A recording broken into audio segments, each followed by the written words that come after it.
Hello, I'm David, the spirit in the raw.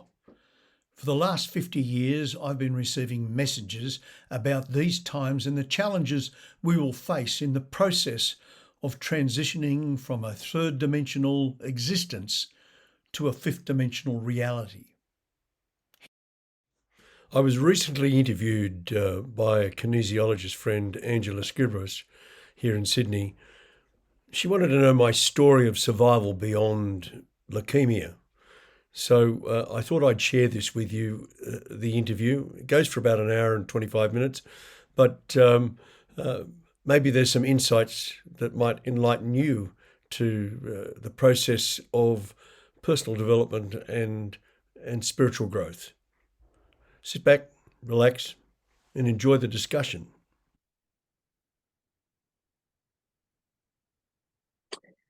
Hi, my name is Angela Skibros, and I'm the kinesiologist and a fair bit more than that, although that's who people know me as these days. And I'm extremely privileged and happy. Warms my heart to be spending the next 50 minutes to an hour, or maybe a bit more, depending on what rabbit holes we end up down, to be chatting with someone who I hold with high esteem and great love in my heart for the roles that they've played and also the roles that they continue to play for not only myself but many others in support, guidance, someone with an incredible amount of wisdom and ability to pull from within the soul of a person, I think, their greater self, their ability to mirror and remind someone who they truly are, which is much bigger than I think often what we think we are. So thank you so much for coming on and chatting with me, Mr. David Nomchong. I appreciate your time and value it immensely. Thank you for coming on today. My pleasure, Angela, of course, as Okay. always. So would you like to just give us a bit of an idea of, where you've come and where you're at now in terms of just your experiences in life? Obviously, you've had a huge load of experience in direct sales, in public speaking, in motivational speaking. One of the most motivational speakers I think I've ever witnessed. Yeah, and where has that journey it's kind of over the years taken you? Well, it's an interesting question because you know, in the early part of my life, I tried I tried to make jobs and business titles define who I am. Of course, they weren't who I was, but uh, it's a journey that we all go upon. You know, when we're when we're at school, we're a sixth grader, or we're a first former, or we're a sixth former, or we're a first year university student, or we're, in my case, an officer in the army, or the managing director of a company, or title, job. So we tend to define ourselves by our function in society. Mm. And that was my journey. That was the journey I was on. I came from a relatively impoverished background. I would say impoverished background. My father went broke in the credit squeeze of the 1960s, and we went from having money to having none, and from having everything I wanted to getting a job as a paper boy so I could buy a hockey stick so I could play in the local hockey game.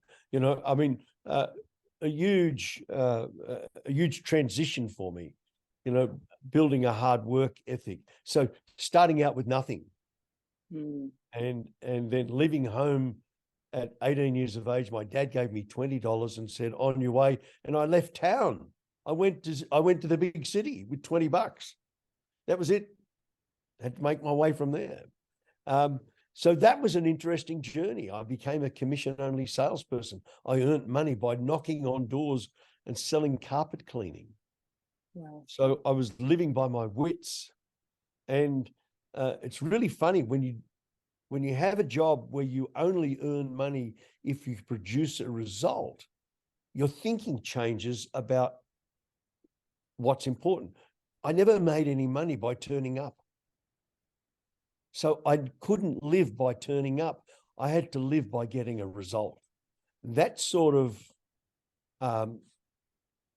cast the basis of my life from that point on. You live by getting results. You don't live by turning up. I love that you say that, because there's a lot of sayings going around these days where it's like, you know what, just show up.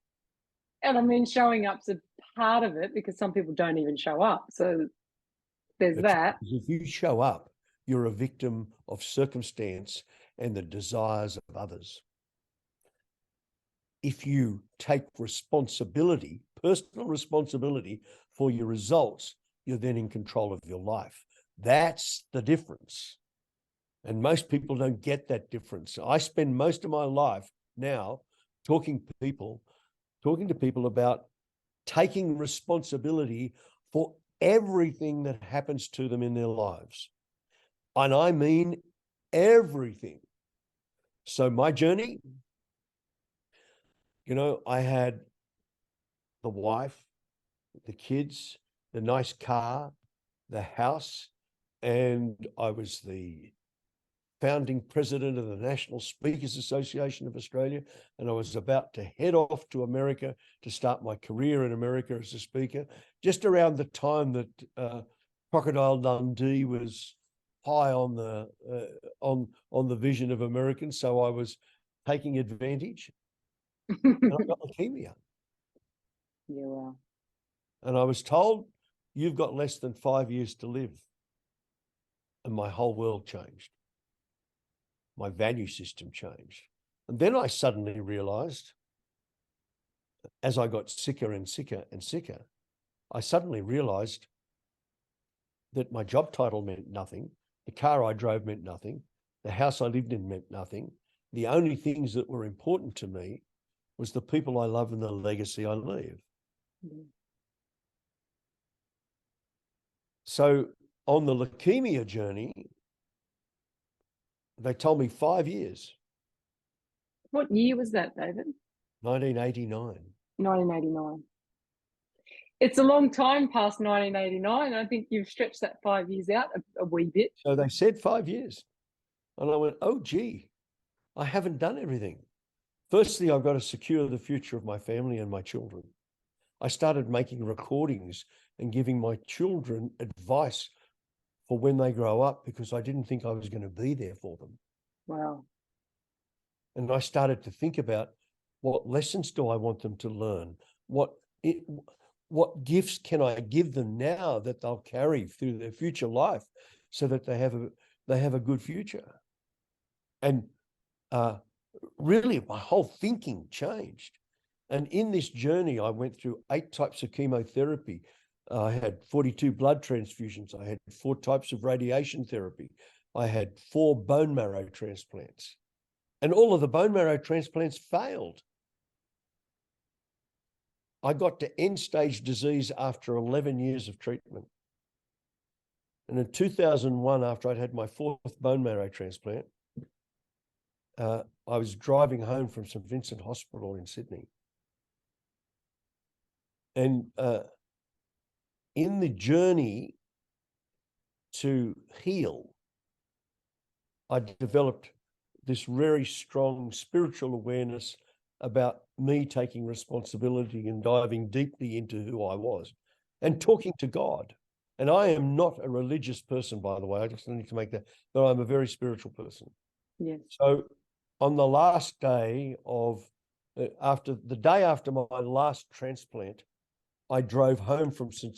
Vincent's Hospital. I was driving down Macleay Street, Potts Point, and I stopped just opposite 112 Macleay Street, the Macleay Regis, pulled into my car, stopped in the car. It was a February 2000, in 2000, the year 2000, February 2000.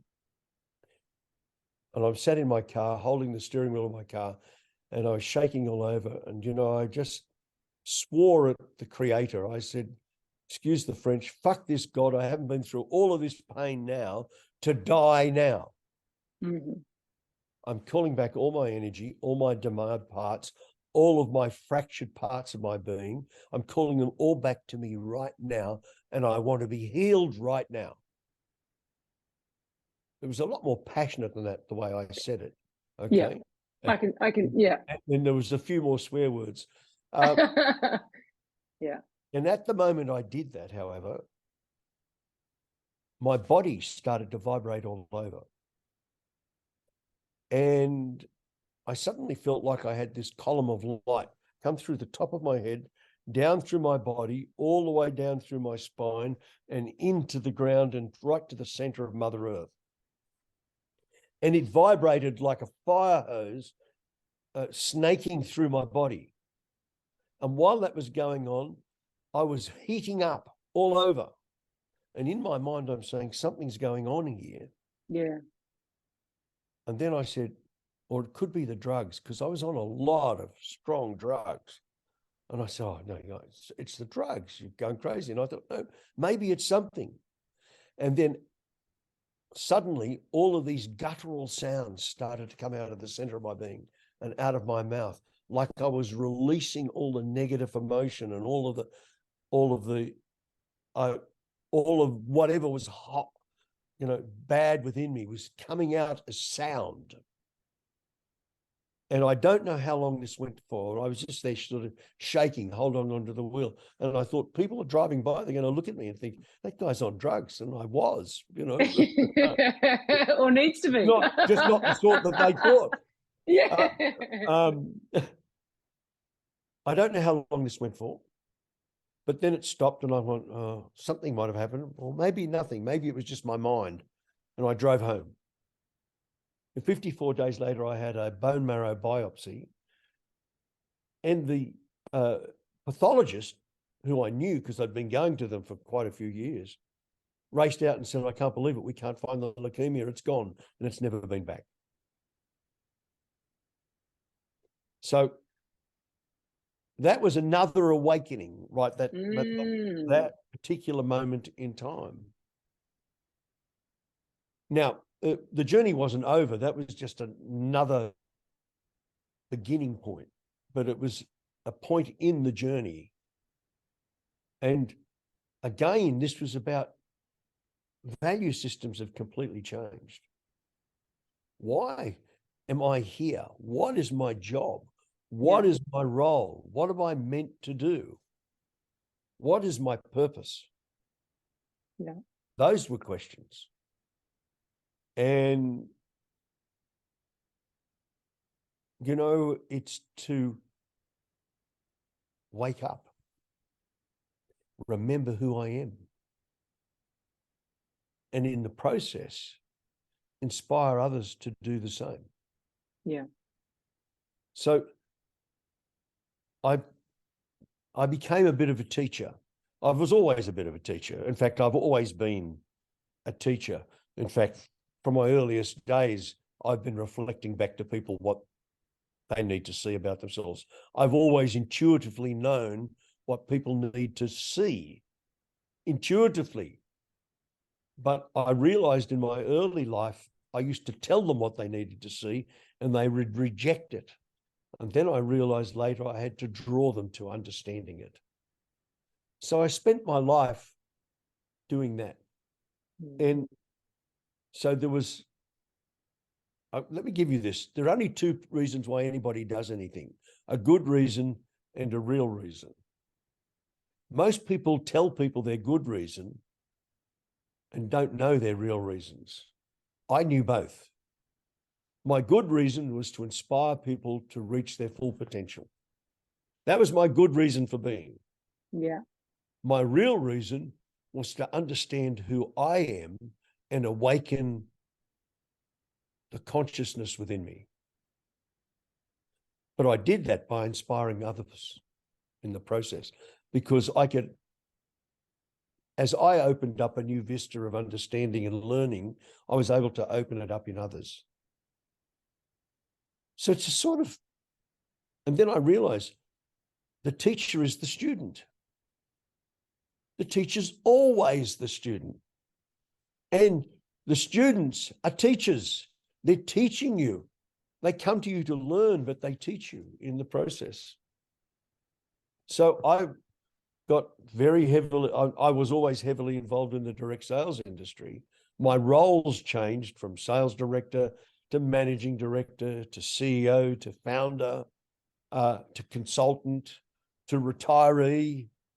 You know, I won some, I lost some, but I touched a lot of lives.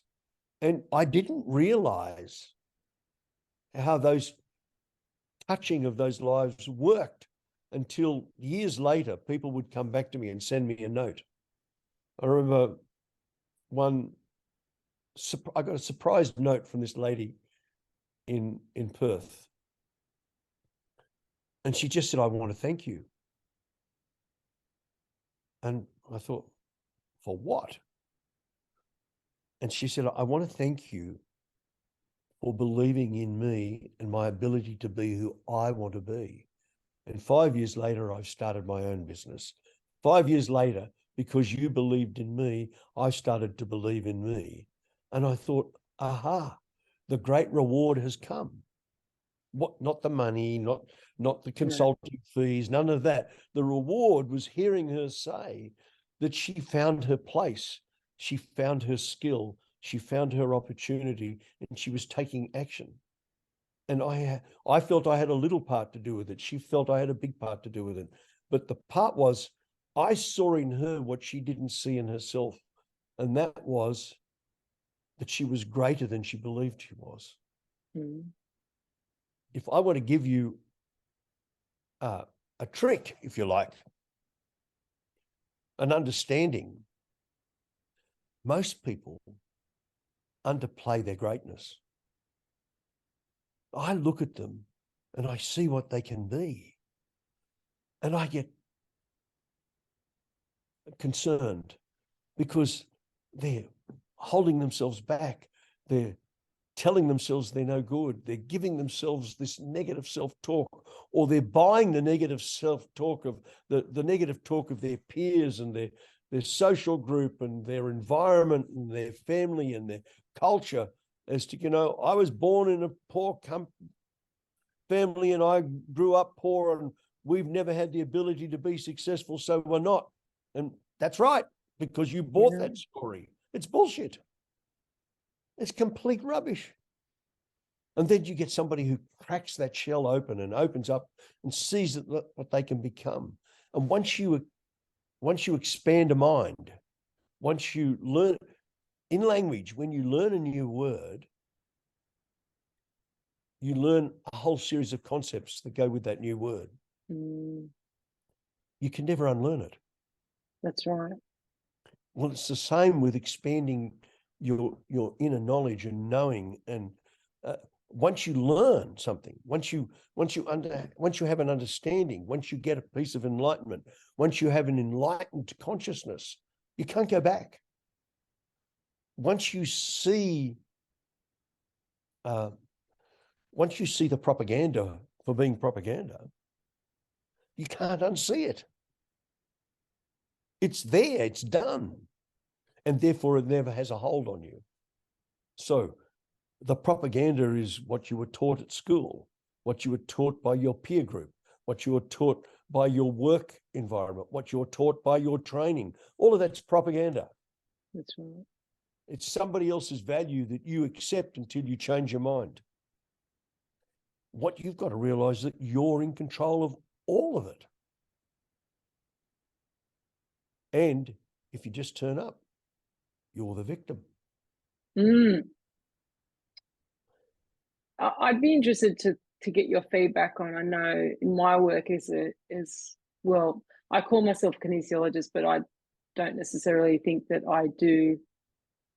I play the game of kinesiology necessarily. So I just do what I do when I'm in clinic. And I'll give you an example of something that happened last week that happens a lot. And I'd be interested to hear what you thought about it in light of a conversation we had before we were recording, sadly, about consciousness and the awareness of something, whether it be a cell in the body or actual life itself, whether it's being observed or not, and whether that changes the way something plays out. So I had a lady come in about 2 weeks ago now with an 8-month-old baby. And she said, oh, look, I've got concerns about the baby. The baby was small in stature, but not missing any. I said, is she missing any health markers or anything? No, well, no, but the medical model is concerned that she's not hungry. And she said, I actually don't think in the whole 8 months she's been alive, she's ever cried for food.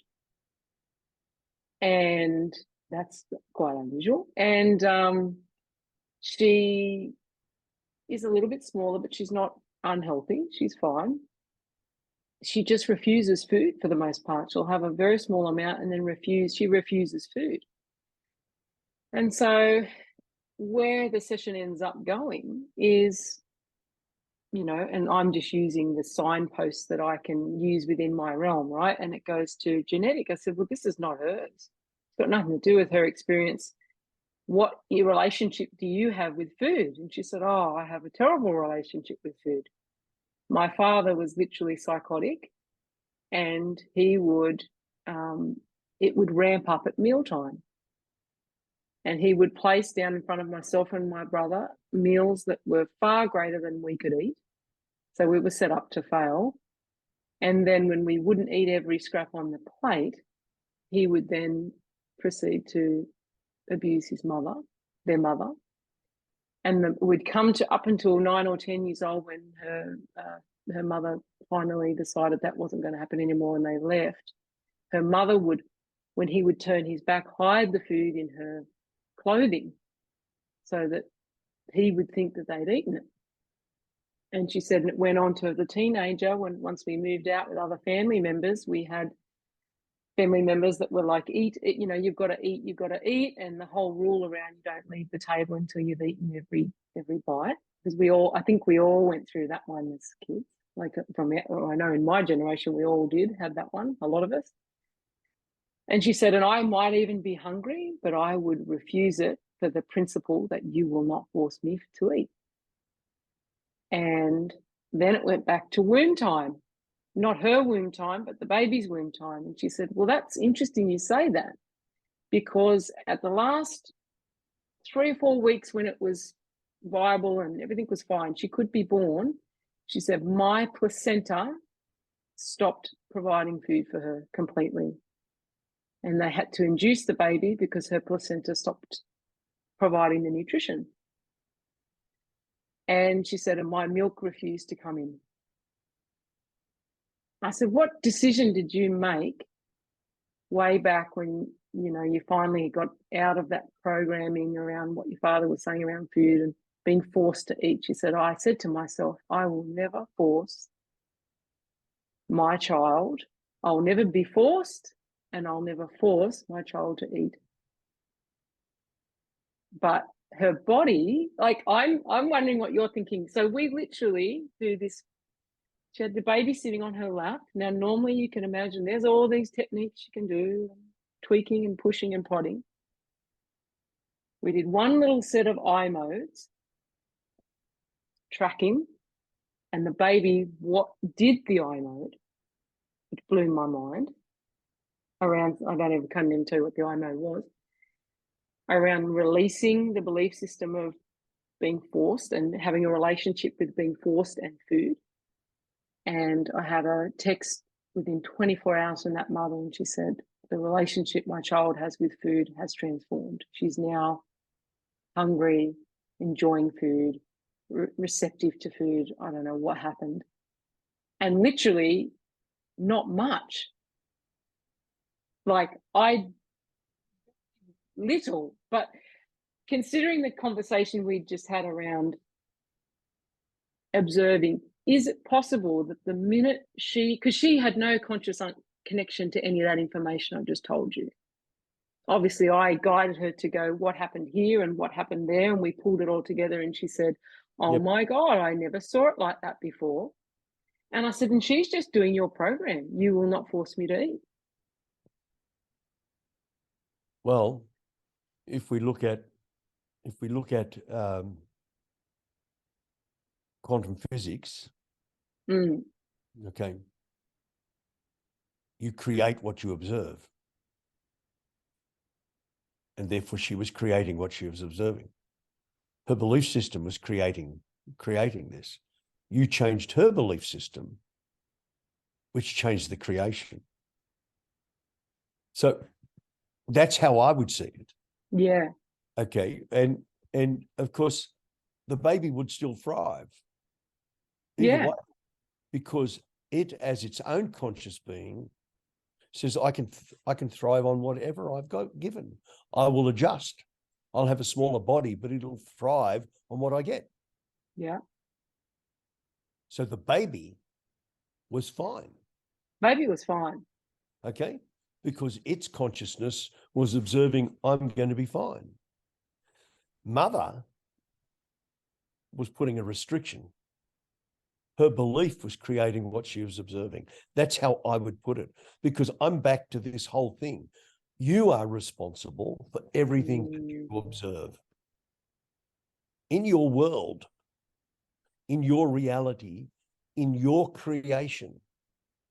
And God, I say this to you, and here I am suffering from kidney failure and on dialysis every day from all of the drugs that I took post-transplant, and they destroyed my kidneys. And I'm now going, okay, wait a minute. So I bought that deal. Mm-hmm. Now I've got to break through that belief and unbuy that deal, because that's my only solution. So that's what I'm doing. That's what I meditate on. I'll let you know how it turns out. I look forward to that. Okay, but we actually have to, when anything happens to me, negative or positive, my question is, how am I responsible for creating it? Yeah. Because even when outside circumstances occur to us, what we're responsible for is how we respond to them. So your patient was responding to her daughter's response to her. Yes. She changes her response. The daughter changes her response. So she's still responsible. That's right. Is that too much? No, it's not. And I tend to go, I look at the magnifying glass, I sort of bring the magnifying glass outward and go, well, she's a person that comes into my reality, and is it so far fetched to think that my belief systems are strong enough to encompass that, all of that we just talked about around her reality? Let me make this simpler for you. Yeah, Let me go make ahead. this simpler for you. Angela, do you see yourself as a healer? Yes, I suppose I do. Well, then that's what you are. Yeah. It's no more complicated than what we've just said. You see yourself as a healer. So Yeah. guess what? Yeah. You're a healer. And so my question that bumbles in my head right now. That's how powerful you are. Yes. By seeing you are a healer, you become a healer. Therefore, when people come to you, you see yourself as a healer. If they see you as the healer, guess what happens? Healing.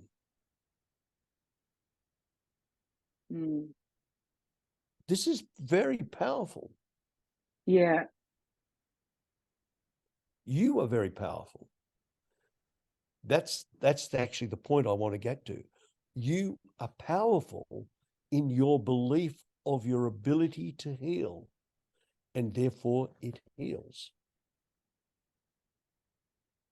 And therefore, it's just the application of whatever the topic, whatever the circumstance, whatever the stand is that you have for yourself. You've got a whole series of skills And you've got a whole language of kinesiology and healing that you use as an instrument to empower your healing power. And yet the dichotomy I have within myself in the later years of my kinesiology practice is I honestly don't think any of the technique or the processes make a damn. No, they don't. It's your application of them that makes the difference. That's the point I'm trying to get to you. The power is within you. That's just the length. Let me give you a different analogy. Mm.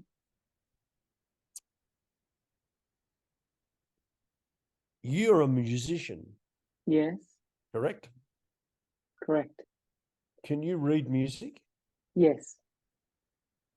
Do you know any people who are musicians who can't read music?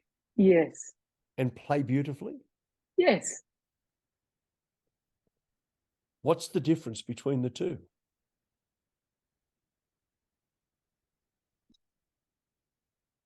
Well, nothing fundamentally.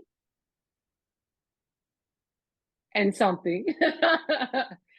And some things. Yeah. You're just Some a things. musician who uses music as a guideline to empower your art. Yeah.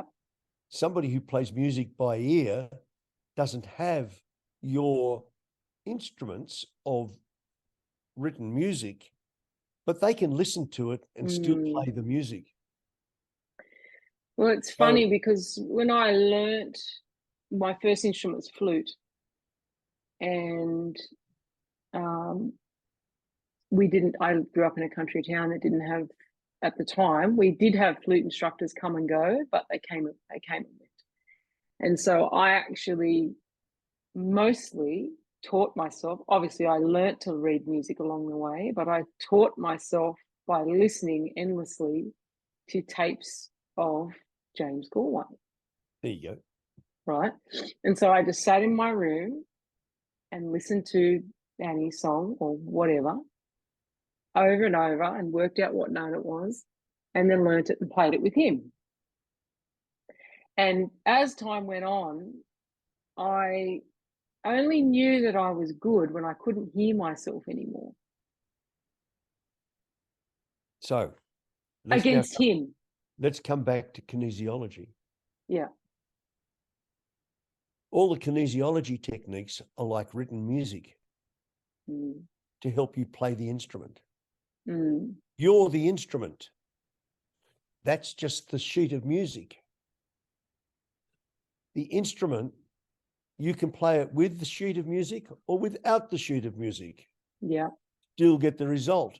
I'll come back to the fact. Do you see yourself as a healer? Yes. Then that's what you are. That's how it works. Does that make sense? Yeah. So anyone watching who's like, okay, I wish to become something in my life, and it just seems to elude me. Like, is it simply the change of their inner consciousness around who they think they are in relationship to that? Say it's I am abundant, or I am. Let me give you another example. What happens with people? People say, I wish I was rich. Yeah. But deep down inside, they don't believe they're worthy to be rich. Yeah. So no matter, I had a friend. He was on the dole for 20 years. I used to loan him money, which meant give him money because I never got it back. Ever. You know, probably over the years, I loaned him $20,000. Right. Easy. Okay. But I didn't mind. I could afford it. He couldn't. You know, I helped him register cars or insure them or deposits on rental properties and stuff like that. One day he won the lottery. He won $840,000. Wow. 18 months later, he came to me asking if I'd loaned him the money to buy a car because he was broke. Yeah. And I explained to him, I said, you know, at the time I was earning $500,000 a year. I said, you know, I earn $500,000 a year. I pay half of that in tax. I actually pay more than half of that in tax, $296,000 a year in tax. If I save half of what's left over, it'll take me 10 years at least to have the money you earned in the lottery. And you blew it in 18 months.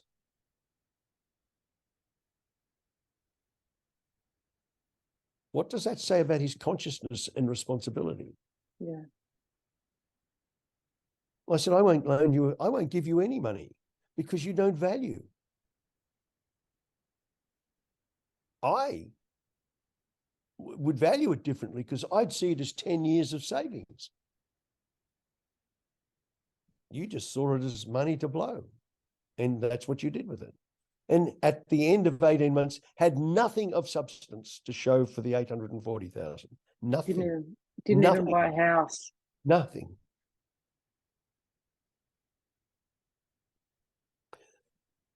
People can't hold on to wealth if they don't think they're worthy of it.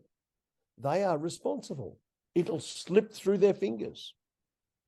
That's why about 80% of the people who win the lottery are broke after 18 months to 2 years after they win it, because they don't feel they're worthy. Yeah. You know, you've actually got to be worthy internally. Then you can pull the abundance to you.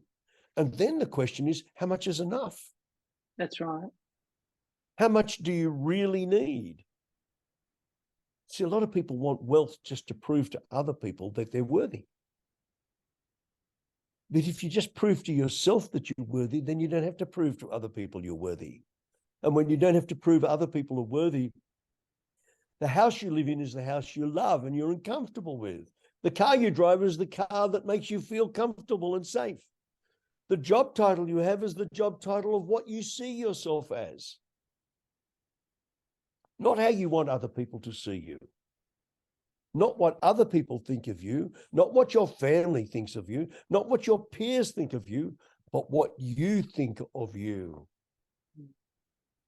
And you want the secret of happiness, that's when you start thinking about who you are and what you are, and you become that. Because I want to let you in on a little secret. You already are what you think you are. And everything around you is a reflection of what you think you are. It's the readout. That's your feedback mechanism. Now, if you can't see it, come see me and I'll show it to you. That's what I do. Indeed. I won't argue with that. I've seen it many, many times, and I'm sure even someone like Kelly Maloney, she would be happy for me to mention her name in this, to say that, you know, when I first met Kelly Maloney, you know, just a shadow of the human We love being that Kelly. we do love Kelly, and she loves you. And just the other day we were having a chat about how far she's come, and you know, we're always bumping up against ourselves from time to time, and we've got things to learn and grow and expand, and life's just an endless learning curve. But she just, you know, for me, watching from an outsider's point of view, your ability, I think, the one thing I'm so grateful about coming into your world the way that we did was seeing the people that I'd been, you know, walking with for some time, bumping up against themselves, suddenly come into your vortex and see themselves, but like really see themselves. And watching Kelly go from someone who was quite terrified of the thought of speaking publicly or to a group of people, or, you know, to on a stage speaking to, you know, a huge number of people, or on endless Zoom chats or their creativity flowing from somebody. And so I think when we step into the energy of who we really are, and like you say, like the hats that we put on, like, oh, I'm a this, or I work as a that, or I drive this, they're all just, trinkets in and around our vortex. But who we really are inside of that, when that shines through, it's just so inspiring. And that's not to say that every single person is here to be a mirror, that someone else has got a very different energy of why they're here. And what you have is very unique. And I know we dipped in very briefly yesterday about some of some of you out there may have heard of the Mayan calendar and the signatures. It's very fascinating to go and look at that. I felt like I met myself for the first time many years ago, and I learnt who I was in that. And that's just one way of looking at myself, I guess, and understanding myself. It's not all there is. But it helped me to see, as someone who is white wind and or spirit, guided by the white mirror, which is the sort of truth, but also the ability to reflect back. And I thought, well, that's why often I can be good in clinic too, because people walk out going, oh, wow, I see myself again. And in that mirror. So when we're really on fire within ourselves, people tend to walk out seeing themselves, not me. They don't walk out feeling they want to be like me. They walk out knowing they want to be like them. And knowing that you are literally the white mirror and guided by the white mirror means that wherever you go, people are seeing themselves, and that may be what they don't want to hear. Some people don't like me because of that. That's exactly right. Yeah, well, the mirror image is going to just go boom. And because you are the white mirror and you're guided by the white mirror, there is no escaping that. People are, if what they see reflected back from you is something that irritates. Sometimes, yes, it does. But you know what? The greatest gift we can give anybody, Yeah, is to see their true potential yeah, and believe in them when they don't believe in themselves. that's right. And that goes for people and their children. When you believe in your children, when they don't believe in themselves, all sorts of magic happens. When you believe in your peers, when they don't believe in yourself, when you believe in your co-workers. Let me explain something about what happened to me in corporate life. When I first started out as the boss, when I was the general manager or the managing director, I had all this secret knowledge and I used to keep it to myself because that was power. My power was my secret knowledge. I understood things other people didn't understand. Then I got leukemia and it looked like I was going to die. And I got this awakening that I need to share my knowledge to leave a legacy. And then I started to teach everybody what I knew, all my secret knowledge. And a miracle happened. My jobs got bigger. I got better teams. Some people left with my secret knowledge and went and did other stuff with it, but I became more effective. Yeah. My teams became more loyal. I got better jobs. I earned more money. Holding back my secret knowledge was the worst thing I could have ever done.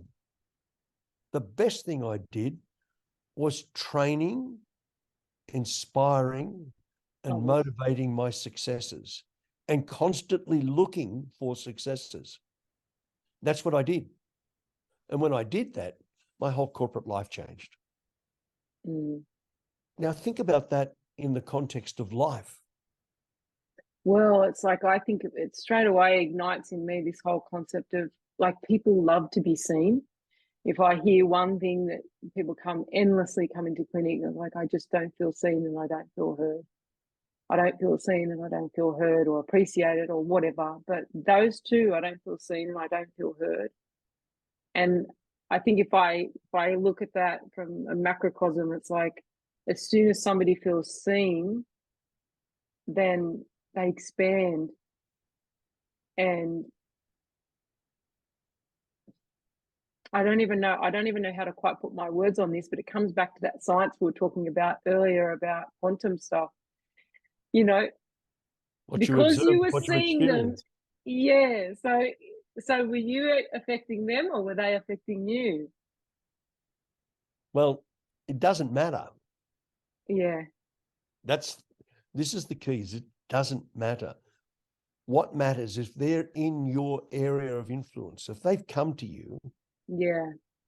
you attracted them. Yeah. So what was the reason you attracted them? You attracted them. Now, if you are criticizing them, always telling them what they do wrong, what they're bad at, then that's a reflection of you as well. Yeah. And if they react negatively to you or they produce bad results as a result of your criticism, then you're responsible for that. So does that mean you should never say anything to somebody who does something bad? No, not at all. It doesn't mean that. But our job in life is to celebrate all of the things that people are good at and lift them up and believe in their ability. Now, can we tell them how to improve? Yes. Can we show them how to do things better? Yes. But not as a criticism. No. But as a learning and a teaching. It's all about how you approach it. You know, if you say, little Johnny, you can never do anything right.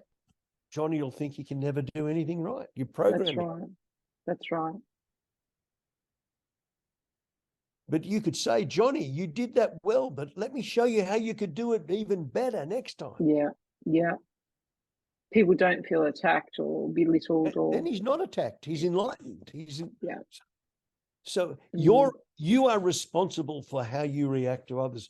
If you react to others with love and forgiveness, these are the two key words, love and forgiveness. What are you forgiving them for?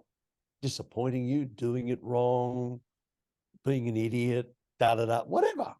That's the forgiving. Love is seeing their potential, seeing what they did right, seeing how they can improve. That's the love.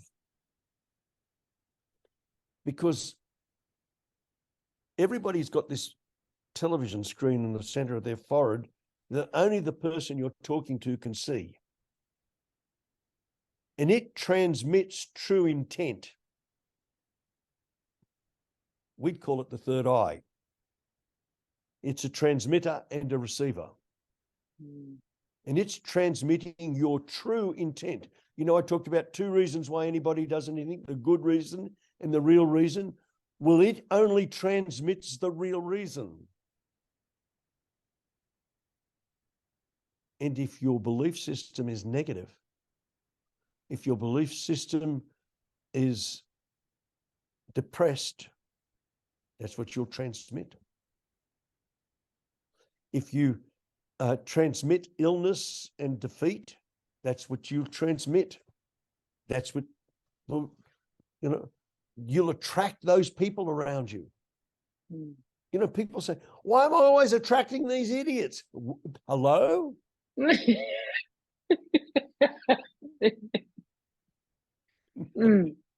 Other people say, oh, I'm surrounded by lovely people. I can't believe it. They're just so lovely. Why? Hello? You are in control of the transmitter. We call it the law of attraction. You got to change the station. You can program it. You can use affirmations, self-talk, writing. All of these things are programming opportunities. Or your kinesiology skills are programming tools. They're all tools of programming. How you live your life is programming. It's an affirmation. What you speak is an affirmation on a daily basis. So you can script your affirmations, speak them, and have them become part of your being. And then that'll become part of your reality. Mm. If your affirmation is, I'm not worthy, I'm not good enough, you'll never be worthy, you'll never be good enough. Why? Because that's what you're speaking. And if you're telling other people that, that's how they'll be responding to you. Mm. If you're critical of them, they become critical of you. You go, why am I surrounded by all this criticism? Hello?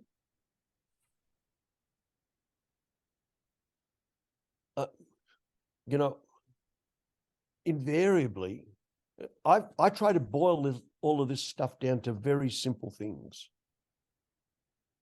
because fundamentally they're very simple. Mm. And who we are usually screams out so loudly, we can't hear what people are speaking.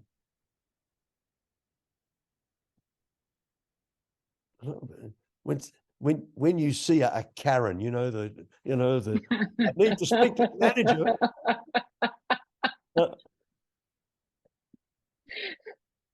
Sorry to all the Karens out there. Yeah, apologies to the Karens. I think, where is their pain? Yes. What I see is their pain. I think, oh, they need a hug. Oh, the poor bugger. They need some love. Yeah. That's what I see. When I see people acting out, sometimes I think, oh, they have so much pain. When they're angry, and you think, oh, that poor damaged soul. Now, sometimes we can't fix that. So I walk away because I don't want to engage in that. I don't want that energy around me. No. But the funny thing is, I don't want that energy around me. I rarely attract it. I rarely observe it. It's not in my reality. And that's back to the quantum physics, Mm. You experience what you observe what you experience. Mm. Am I going around in circles here? No, you're not. But it's a cyclic. It's a conversation that does that and continues to. It does. I think about the word just has dropped out of my head. It's I remember the first day I met you on a Zoom call, interestingly, and the first thing I saw on the screen was not a mandala, the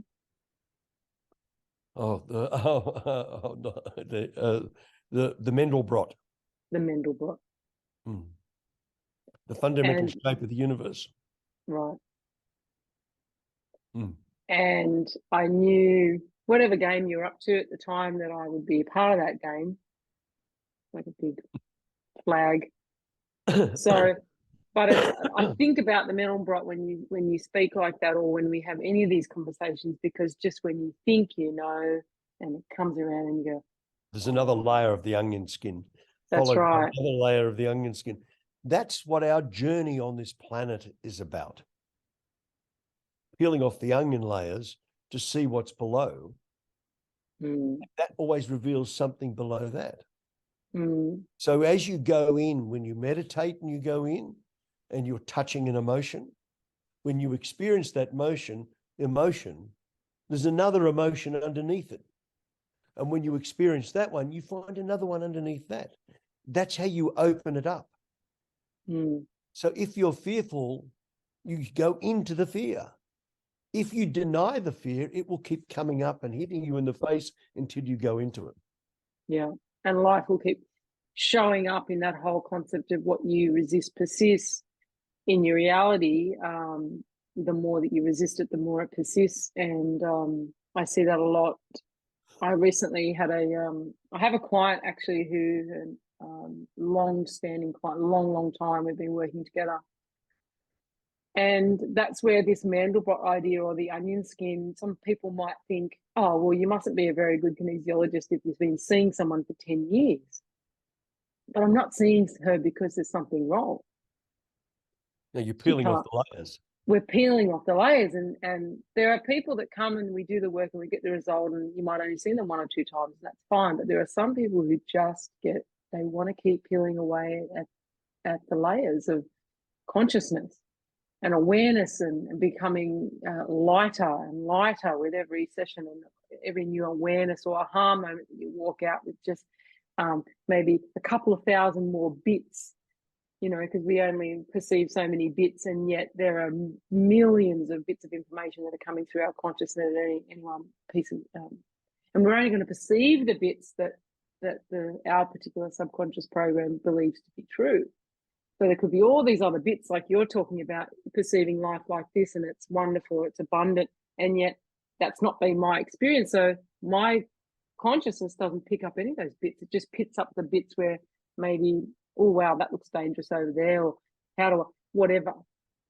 And so this lady's been coming, and her niece has a brain tumor, and so we've been doing, with her permission, we've done work with the niece via Zoom, and she's recently been unwell and had a lot of swelling, and she gave us from her hospital bed the can we dive into this a bit and have a look at maybe what's going on? She said that's fine.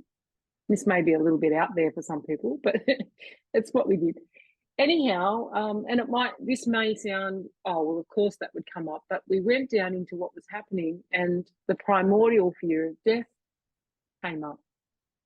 And in none of the sessions had we talked about that with this particular young woman. But it came up, and we went down under the layers of, what was going on around this primordial fear of death, and our existence and whatever. And we did some work on it. And anyway, we hadn't talked again for 2 weeks. And yesterday I heard from my friend, and she said, oh, you won't believe it. Someone else who was with her niece, because she's not with her niece currently, she's on a boat in Turkey somewhere. How rude, can I just say?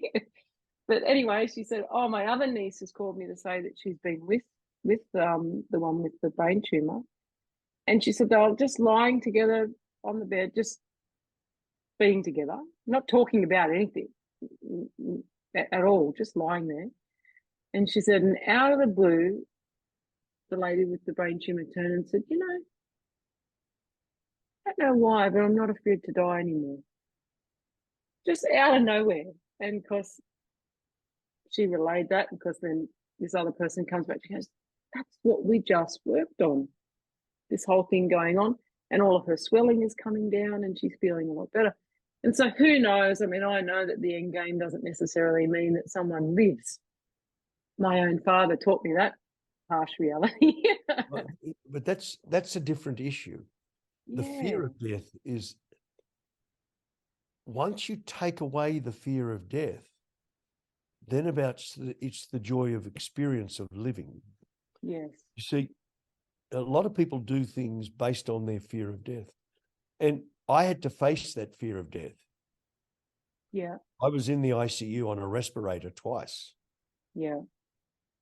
When each time I went unconscious, I wasn't sure I was going to wake up. And each time I woke up, I thought, I'm still here. I remember I'm in the intensive care unit, and I'm looking at the nurse, and she never left. And in one of my conscious waking moments, I said, am I in trouble? And she says, yes, you are in trouble. And I thought, I'm not fearful. I'm aware. And so once you stop being fearful of death, then it's about embracing life, however long it's going to be, and what lessons do I learn. But I also feel that we don't actually die anyhow. No, that's we right. continue on. And so it's just another stage and another phase of our existence. I mean, I know I don't know, maybe for some people it's like a lightning bolt moment, but do you remember whether there was a lightning bolt moment where that fear of, I mean, having faced your own mortality strongly like that? And I guess, do you remember a moment when that fear of death left? No, it was slow. It was because I was living with leukemia and I had a deathly terminal disease. My doctors had no curative approach when I was first diagnosed. Yeah. And I was young for the type of leukemia I had. It was normally older people got it, and I got it when I was 39. Very So I young. was young. And so I started doing a lot of spiritual work as part of my healing regime and peeling my onion skin layers. Lots and lots and lots of them. I used a lot of sound therapy to release emotions and, cleansing and all sorts of things. So I think I lost the fear in that process, little bit by little bit. But it was the realization I lost the fear at that moment in the ICU. When I was in serious trouble, and I thought, well, I'm not afraid. I'm just going to live each moment. Yeah. And that's how I got through all of the pain of all of the various treatments and stuff that happened to me, was I lived each moment. And do you know what I do today? I What? live each moment. Yeah. Even today, I'm living each moment. I'm celebrating each moment. I'm grateful for each moment. I still see myself and my purpose, and I find new ways to achieve it each day. So what we're doing on this call is part of that purpose, to Yeah. inspire others to live their lives, to take responsibility for whatever's happening to themselves, to see themselves as what they truly are, to see that they have far greater potential and they're so much more powerful than they probably believe. Yeah. And this is not ego stuff. No. It's different. That can trip you up. But and there's nothing wrong with having a healthy ego, by the way, No, that's right. as long as it's not harming and hurting others. Do you find now that, well, the terminology, I don't even like to use it, but the terminology is like, at the moment, the kidneys are acting in a certain way in your body, and requires dialysis, right, to continue to cleanse the body. I send light to them each day when I meditate. I send light and rejuvenating energy to them. Okay, so I'd like to think that they are rejuvenating, maybe slowly, but it took 20 years for them to get Unwell. Yeah. So my question is, like, I mean, obviously, well, you answered that in a way that, like, your focus each day is on sending them the energy and the intent, and I guess continuing to shift your own reality so that shifts, so that the possibility of that they heal is possible. Whether it happens from somebody bringing me a bionic kidney or whether there's a miracle healing approach that happens outside of me, Yeah, I'm accepting all of that as well. that's right. There's no, but there's an intent in me that I will be well. Yes. And so if you look at me today, most people don't know that I'm unwell. No, you look very well. Most people don't believe I'm sick, at all. And you know what? I'm not sick. Yeah. Do you ever find that your mind, because, like, every time you get to that point where you have to have well, I'm going to say have to, that's just the only word I can think, you have to have dialysis, that you start to feel like on a daily basis you're facing like a tiny part of your mortality, like, or that's past? No. Yeah. No, it's living with a condition. It's like brushing your teeth. Yes.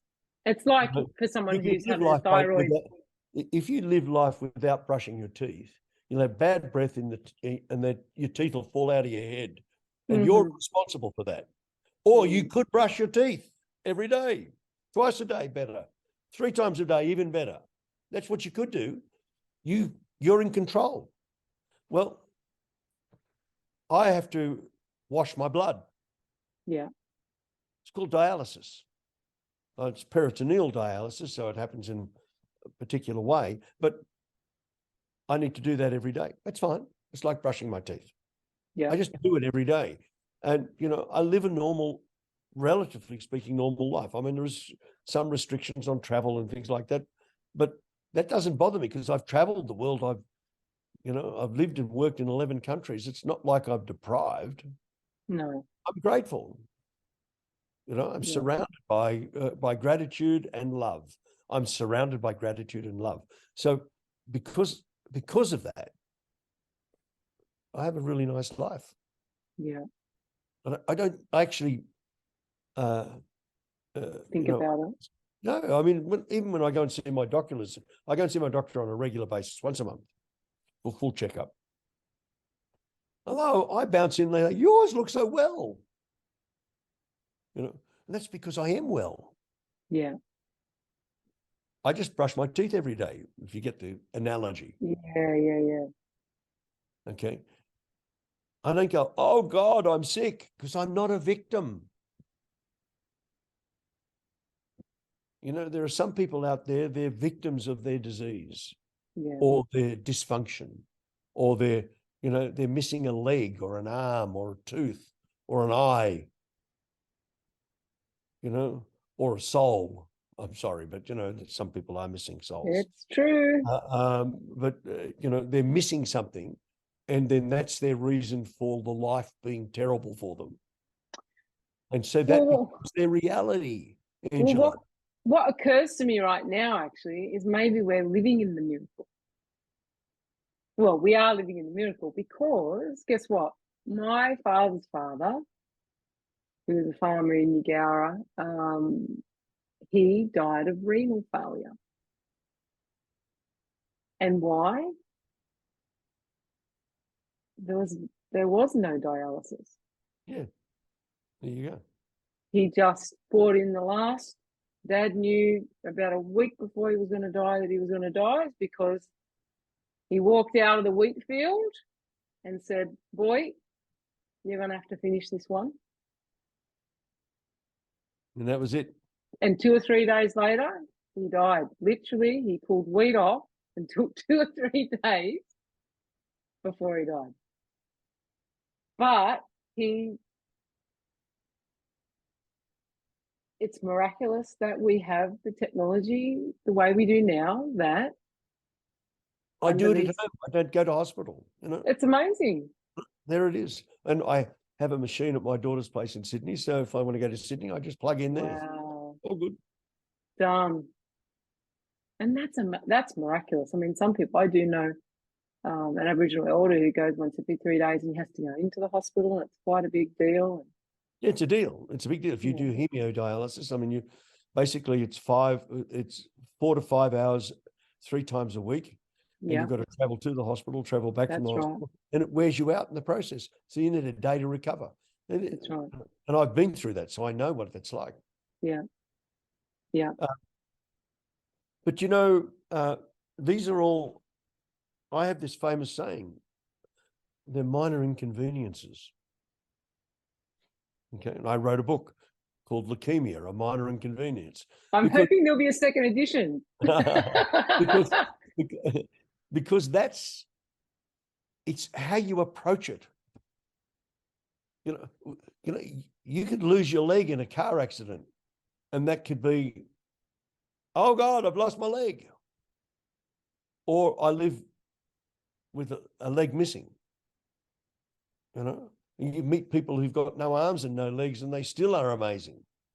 Or people who've lost their little finger and think that's the reason they can't work for the rest of their lives.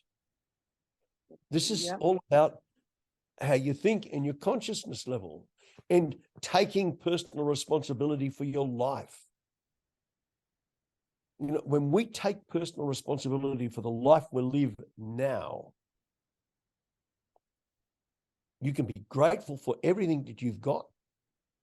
And, if you've got a roof over your head and food on the table and people who love you, you're one of the richest people in the world.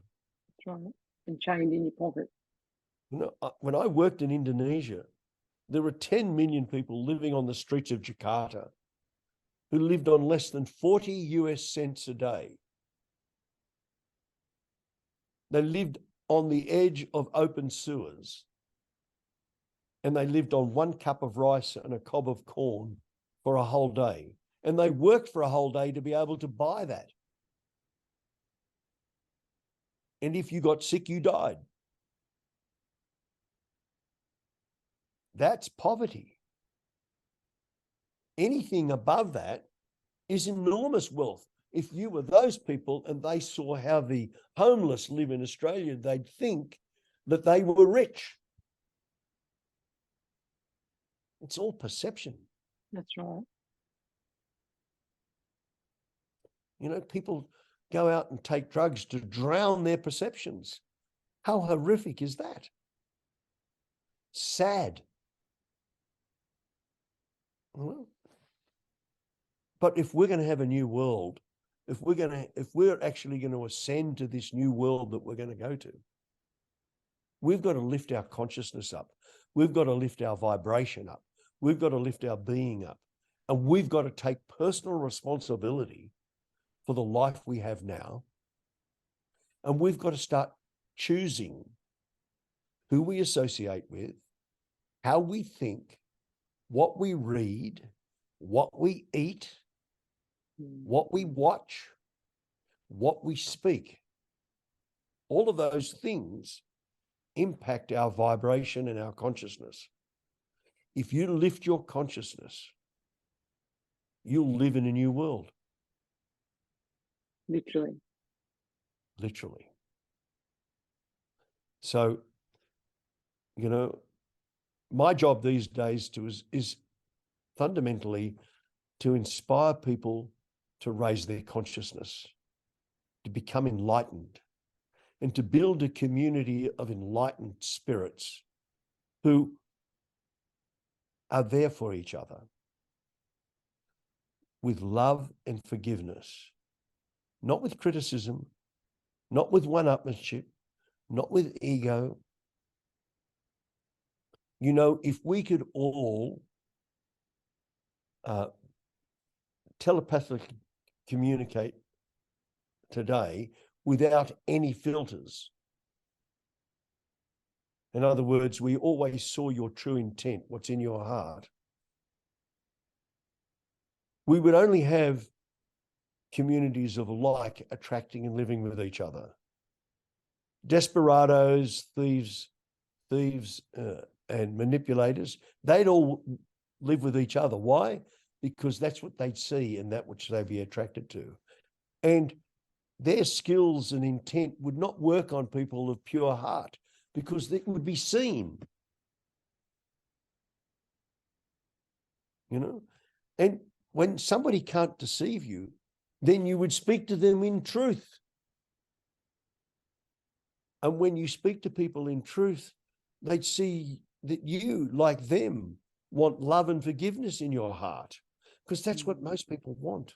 That's right. We use all of these sophisticated filters in front of us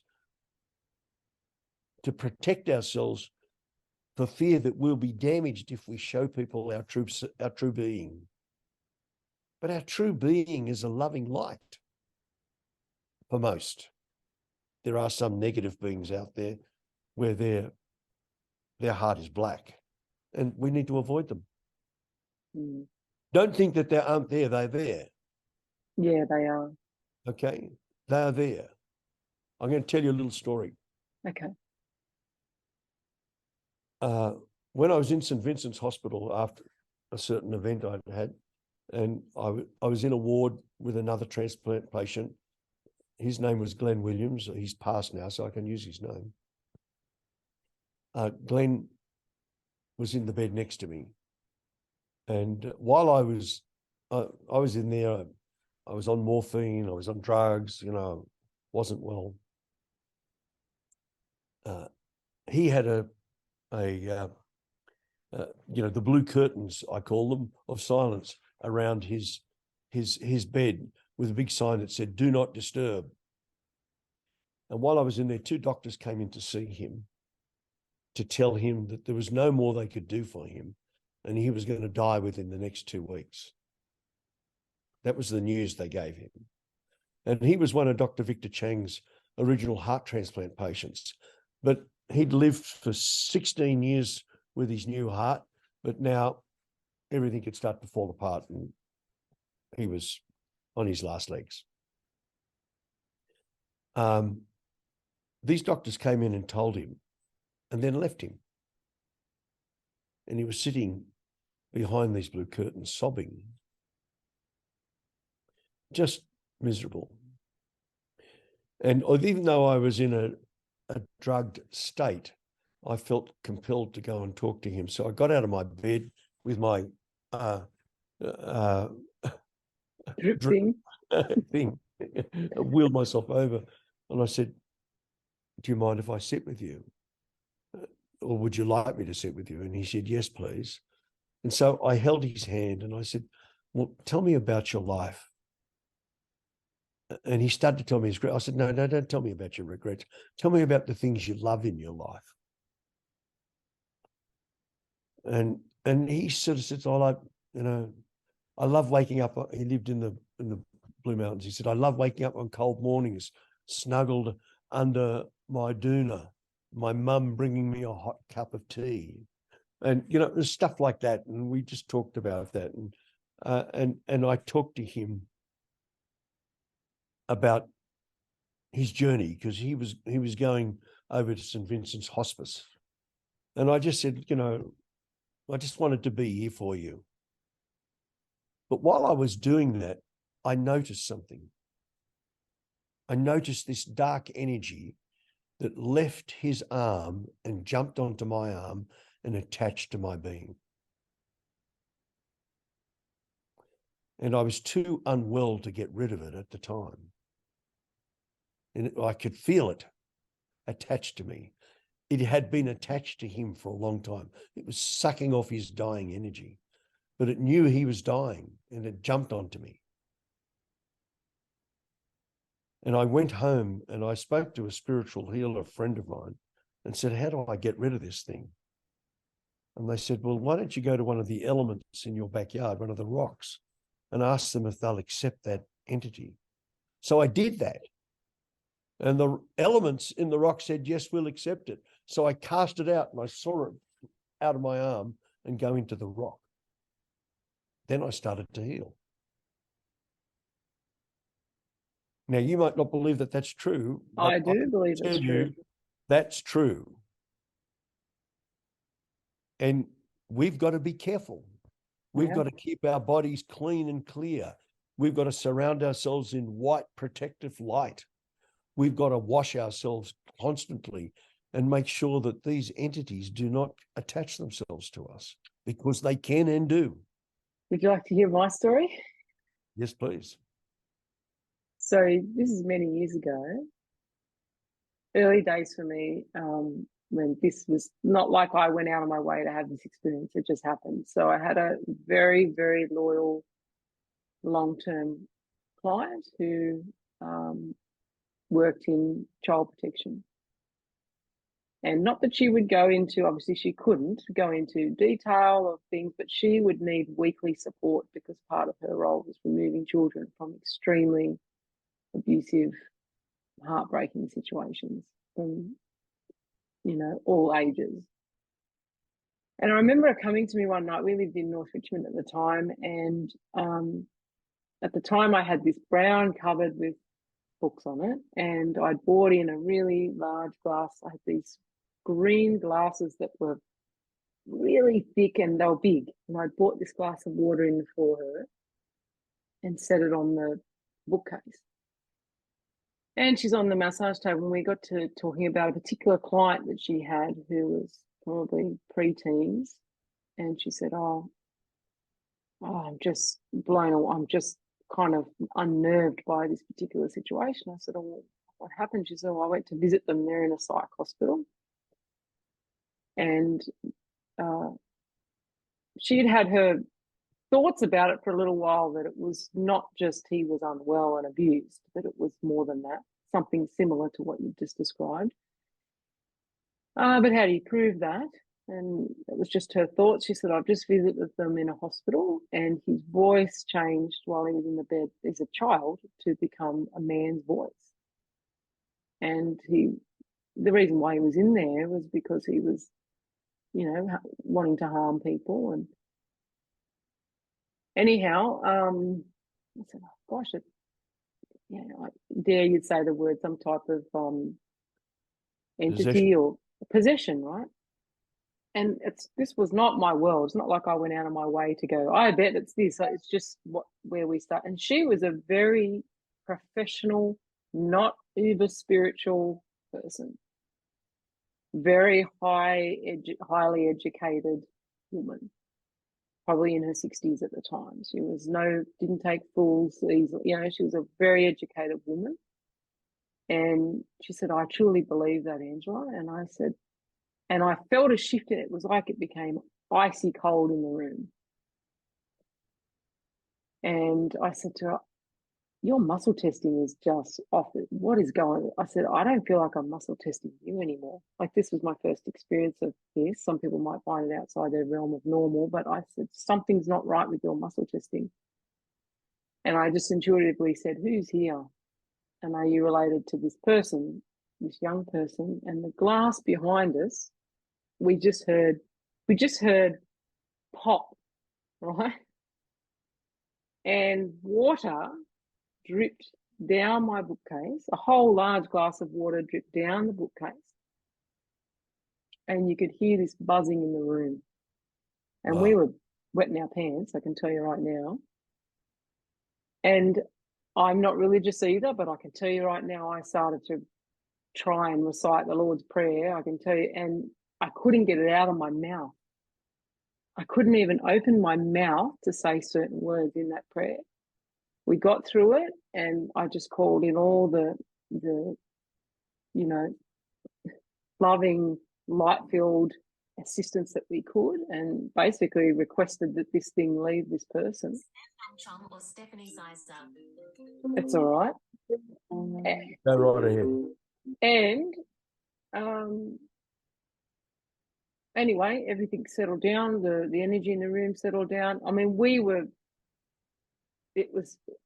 you can't even describe what it felt like in that room at the time.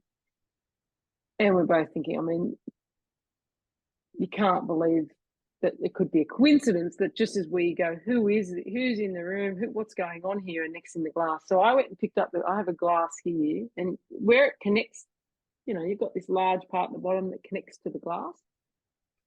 When I went and picked up the glass, imagine that glass was butter. And I had a really hot knife, and I just went through the bottom of the glass like that. Wow. That glass was sliced, not one edge. It was just separate from its base. And it was it was a big, heavy glass. And that kid was destined for a mental hospital for the rest of his life. No doubt in my mind. And within 18 months, I think he went in, he was just early teens at that stage, but I think by the time, I reckon within 2 weeks, he was off his medication. And that child, the last I heard, I'm not in contact with that lady anymore at the moment, but the last I heard is he went on to live a normal life, went to university. That thing, the next time she saw him, was gone.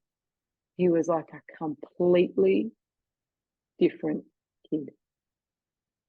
And that doesn't happen very often, but that was what taught me that there are a lot of people that's happening to them. Yes. And it's their pain and their anguish. And obviously that guy who, if he was really down and crying all the time, and like, they just feed off that. Exactly right. So you've got to be aware. You've got to be conscious of that. Hanging around a community of like-minded, enlightened people will help protect you.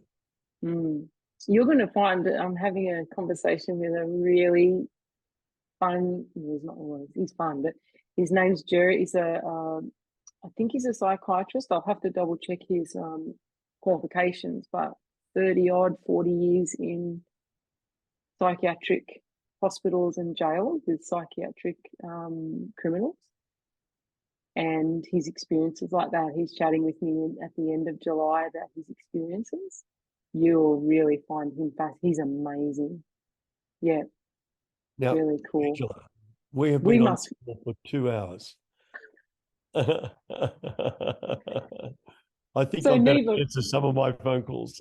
Yeah. All right. Well, thank you so much. That was the quickest 2 hours I've ever had, I think. Thank you so much for coming on. And I feel pretty confidently that there's going to be people, crying out for more. So I hope we can connect again sometime soon. Okay. And dive into some new rabbit holes. But thank you again for your time. And Pleasure. I look forward to connecting with you again soon. See you again. Thank you. Take care. Bye.